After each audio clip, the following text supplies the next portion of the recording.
Welcome back to What Arty Noobs with General Disturbance. This is the T803. It's a Tier 11 American heavy tank, one of the new ones.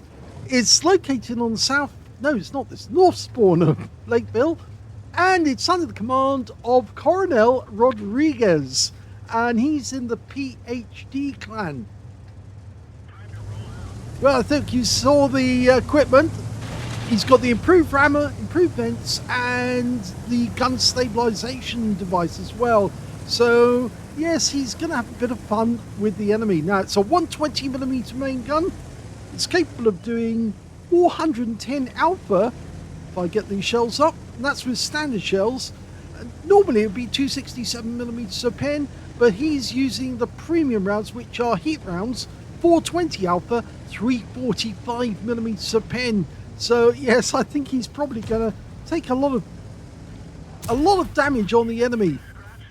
Okay, his first shot he fired before I was ready. Unfortunately, I was looking at him rather than the enemy, but now he's starting to pump the shells in, and you'll see why this is one of those sought after tanks, because it is very, very deadly. Okay, Striv. Now he did take a hit there. In fact, he took two hits. One from the FV4005, but it didn't pen.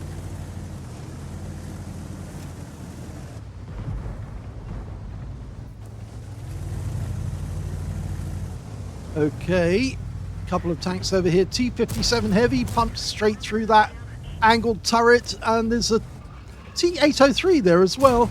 Oh, he's having no difficulty getting through that armor with these heat rounds. Goes for the weak spots, and he blocks the shot that comes back. Go for the kill shot. Doesn't quite get it, but in fact his teammate gets it instead. That's unfortunate. The 705A was the one who claimed it, but he's put a round into the T803 on the enemy team. Just needs his teammate to get out of the way as he's backing up.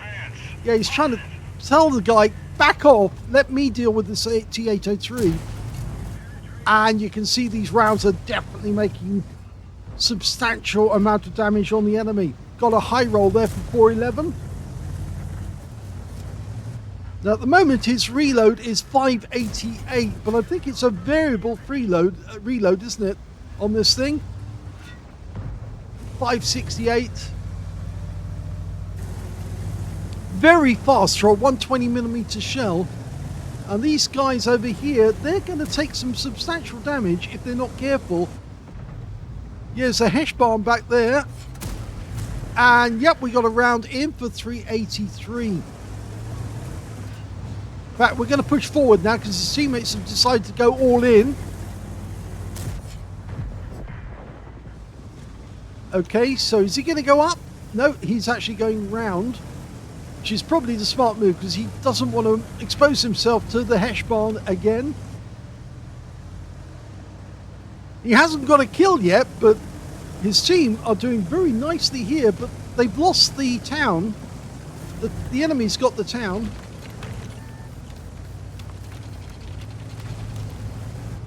Okay, Hesh barn's next.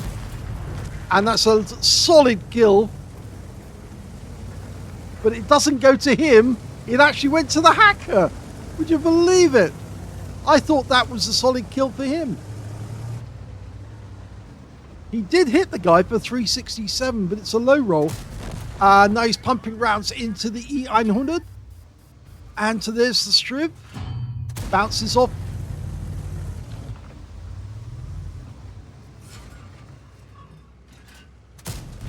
Even angling the armor is not going to help the E900.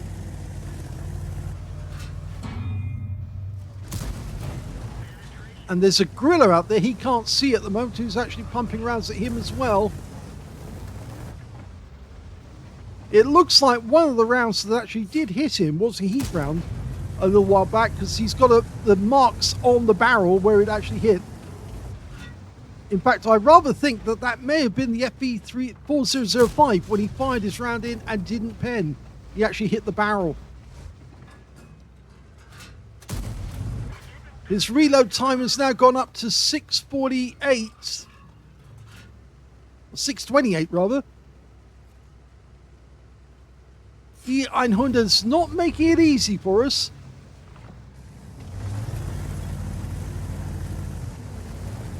Okay, he's decided he's going to go round and approach from a different angle.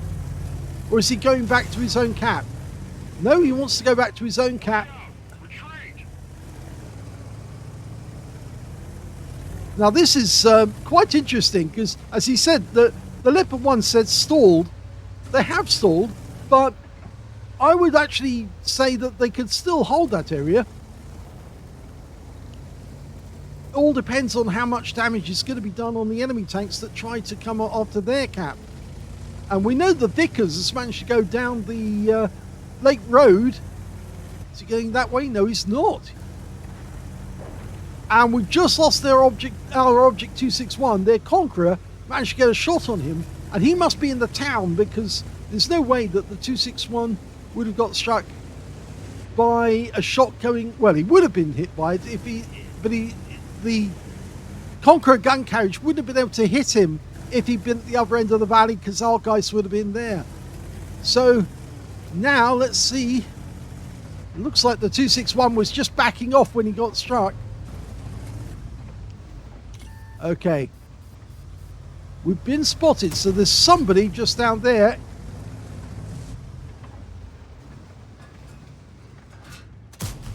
No, just over the top of the KR1.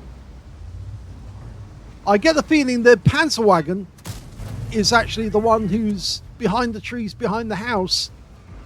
So we're going to be pumping rounds into the side of this mouse. Our reload time has gone down. Oh, it's still 6:28 actually, I'm wrong.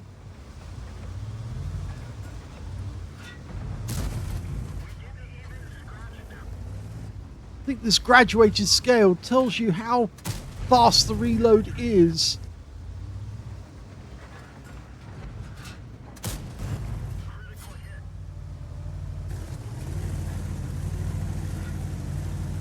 So it's gone to 568 at the moment, the reload. And yes, the Conqueror gun carriage is still trying to pump rounds in. Now he needs to get this angle to get a better shot on the KR1.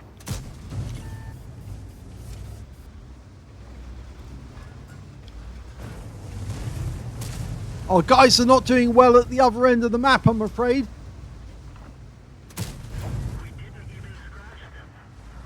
Yes, we just lost our hacker down at the other end of the map.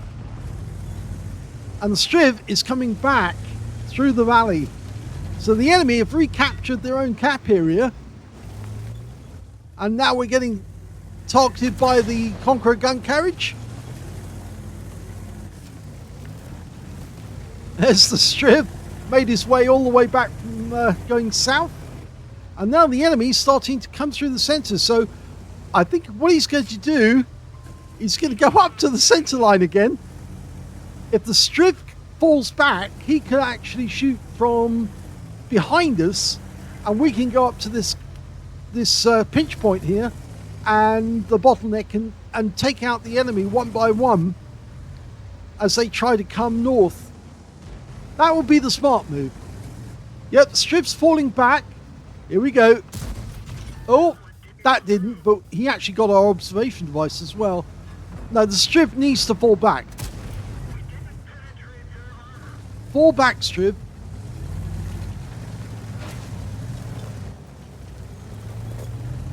Okay, we'll take out the Vickers with one shot. Oh, well, we'll have the Gorilla because he was actually presenting himself to us as an easy hit. Now, can we get the Vickers? Not easy at the moment. Okay, the Gorilla's showing himself again. Pumps one into the Striv. Gorilla's showing. Nice bounce. My gun, the Conqueror gun carriage fires over the top of the mountain directly down into us. That's what they get for calling it the orbital Death Star. It can literally fire down from above. Oh, now this is interesting. It's going to chase after them. Took him around in the side for the Vickers. One shot takes him out. That's his first kill. Okay, next is the Gorilla 15 if he stay. No, the Gorilla 15 is it's got less hit points, but he's going to focus on the strip for the moment. That one didn't go through, but it did damage the module. That's better.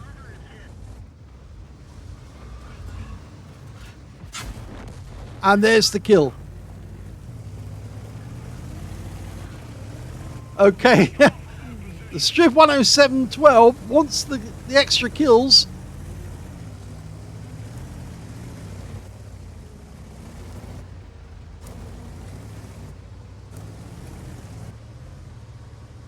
So I think we've been here before, and I suspect that the Gorilla's playing rear guard, in which case he's probably watching out to put shots into us as we move up.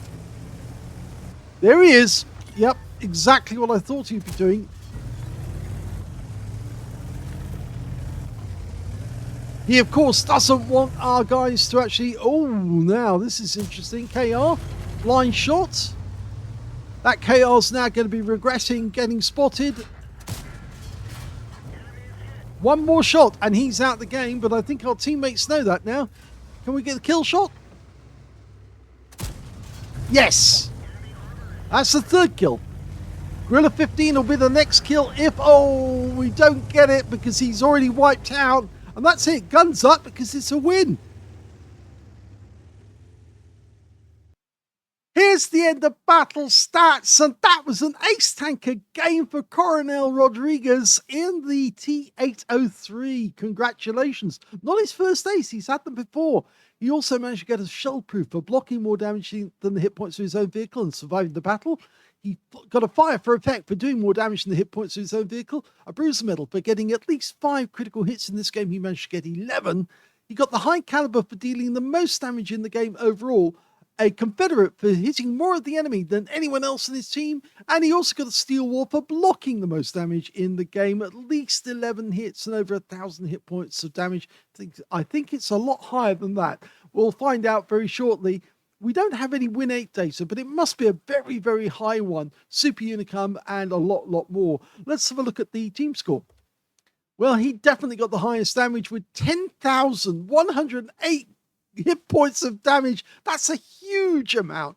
Absolutely massive. The next highest scorer was the Strip 10712, and it's one of the reasons why he wanted the guy to fall back, because he wanted to get the damage that the Strip was actually making towards the end of the game. So yes, he got second highest with 5435.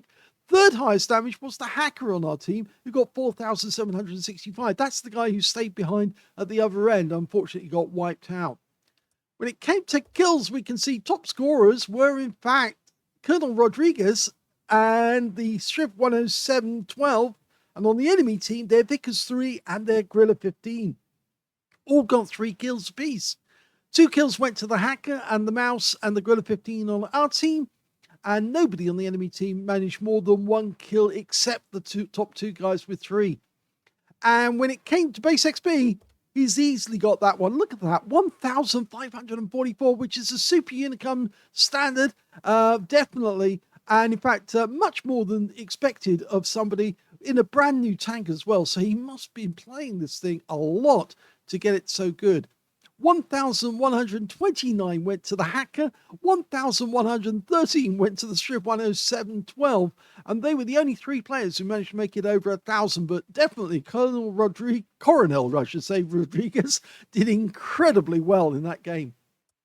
He fired 45 rounds of ammunition. You only have 46 rounds of capacity, so he had 1 round left at the end of the game.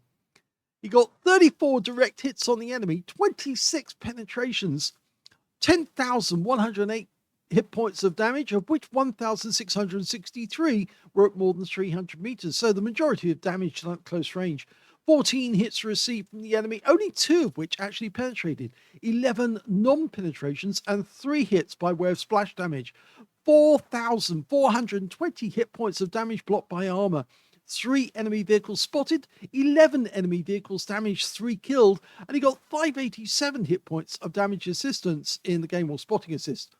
On a premium account, because he was firing premium ammo, he actually made a loss of 124,785 credits from that game. Yeah, the ammo really cost him on this one, but I'm sure he had an absolutely brilliant time. And of course, I suppose he's working it up to get 3 marks of excellence, and that's how he's getting so good. 7 bonds for getting a tier 10 game. In fact, it was tier 11 game in the end, and 2,316 experience points out of it. That was one hell of a game to win the enemy cap area at the other end, but not to actually cap out, to lose it and then get it back again afterwards. Takes a lot of effort, and basically he was the one carrying his team throughout that battle. He blunted the attack on the north edge of the map, north end, and he also twice led a charge against the enemy down to the south, and he succeeded in finally routing the enemy on that second charge. Very, very good game by Coronel Rodriguez. I hope you do send us replays again in the future, especially when you mark this thing, because honestly, there are people out there at the moment who are looking at this and going, how do you play this thing? And obviously, Coronel Rodriguez is having a lot of fun. If you enjoyed this replay, please give this video a like, do subscribe to our channel, leave a little comment down below because it feeds the algorithm, and thank you for watching.